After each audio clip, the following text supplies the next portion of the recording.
Mason is the author of 6 books, a freelance designer, and an editor whose work can be found in print, online, and on television.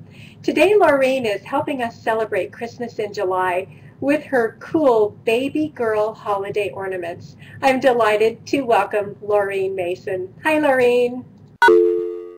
Hi, Tiffany. Hi, everybody. Let me move it. You know, I checked this camera and then it seems like I'm off angle here. Okay, that's a little better. Hi, everybody. Baby girl ornaments. Tiffany has a slide she's going to show you later, and I decided to show you baby boy ornaments today because I'm an equal opportunity parent. My husband and I were blessed with 2 daughters, but some of you are blessed with little boys. So there's the ornament. They're basic shapes. I'm not providing patterns. We'll talk about a kit a little bit later, which I could do the pattern if you would like that. But think about using cookie cutters are great patterns, or just draw the shape of a Christmas stocking or a little mitten, or the top one is a baby bib. I like the little pocket on the front. The little fluffy dots are actually pom-poms. They reminded me of snowballs. Tiffany, what I'd like to do today is we're going to start, and I'm going to show you not only how you can do this on your sewing machine, but you can also do it by hand. If you don't have a sewing machine and you would like to just do some running stitches, or you have a child that you want to show how to sew, this is a great project because it's just simply some felt. Let me go over the supplies. I'll go backwards here. What you're going to need is I find 3 colors of felt works nicely, so choose whatever 3 colors that you like. The baby boy ornaments I'm making today are white and 2 shades of blue. You'll need some thread. You'll need some polyester stuffing. You'll need the pom-poms or little bells or something to embellish, some ribbon, and that's about it. And your sewing machine if you want to, or like I said, you can do it by hand. Now I'm going to put the camera down so I can show you exactly what I did. So Tiffany, if you could put that slide back up, I'll adjust the camera. All right, thank you. All right, I think I should be in better shape right now. All right, I think I'm ready to go. Sorry about that, everybody. I hope I didn't give you seasickness. Here we go. All righty. With your white felt, I wanted to talk about thread first of all. There we go. With the thread, here's where you can get some really interesting shots on this. Here we go. This is a variegated thread, and it really turns out nice when you do your decorative stitches. This is machine stitching. If you wanted to do it by hand, you could use an embroidery thread and use a variegated thread of embroidery, like a pearl cotton or just your regular cross-stitch embroidery thread, and simply stitch rows up. Now, how did I space those rows? First of all, I drew a straight line down my piece of white felt, and then I simply used my presser foot, and I used the edge of my presser foot as a guide for stitching. You can do any combination of patterns that you like, decorative stitches that you like on your sewing machine. If you don't have decorative stitches on your sewing machine, use a zigzag. The variegated thread is just beautiful, even just with simple straight rows of stitching. If you're really good at free motion stitching, you could do that as well. So what you're going to do is you're going to make those rows of stitching up and down on your piece of felt. I usually do a 9 by 12 piece of felt, and I'll stitch the whole piece, and then I'll take it and I'll cut out my ornaments. So let's pretend that this piece has been completely stitched across the width of it. And we're going to move over to this, and this is the piece that we're going to trace the pattern onto. And all I did is I cut up my pattern, and I did it in cardboard so that I can lay it on my felt and use a pen or a pencil and trace around it. After I've done that, I'm simply going to take my scissors, and I like to cut inside the drawn line, and that way it doesn't matter if I'm using a pen that washes out or not. And you're simply going to cut out the shape all the way around. I won't bore you with watching me cut that out. Then what we're going to do is we're going to press fusible web. Now, if you've watched me before, I like Steamicine, which is a paper-backed fusible web. It comes with paper on the front and the back. So you remove the top layer of paper, you fuse it to the back of your stitched felt, and then you're going to trace your pattern, cut out the shape, and we're going to switch to a little mitten here.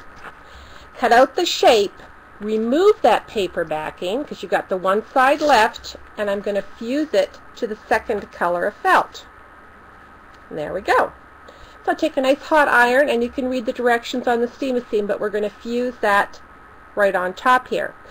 Then what I'm going to do is now we're going to switch back to our little booty here.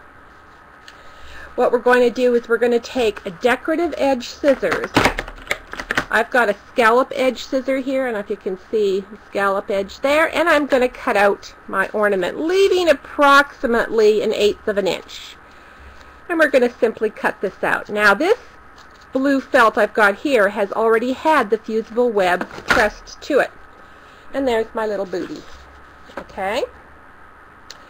One last time, we're going to remove the paper backing of that fusible web. And this time I'm going to take my last color of felt, which is a pale blue, and I'm going to fuse, leaving again about 1/8 of an inch, 1/4 of an inch, just your choice really. And I'm going to fuse that to this felt, to this light blue felt.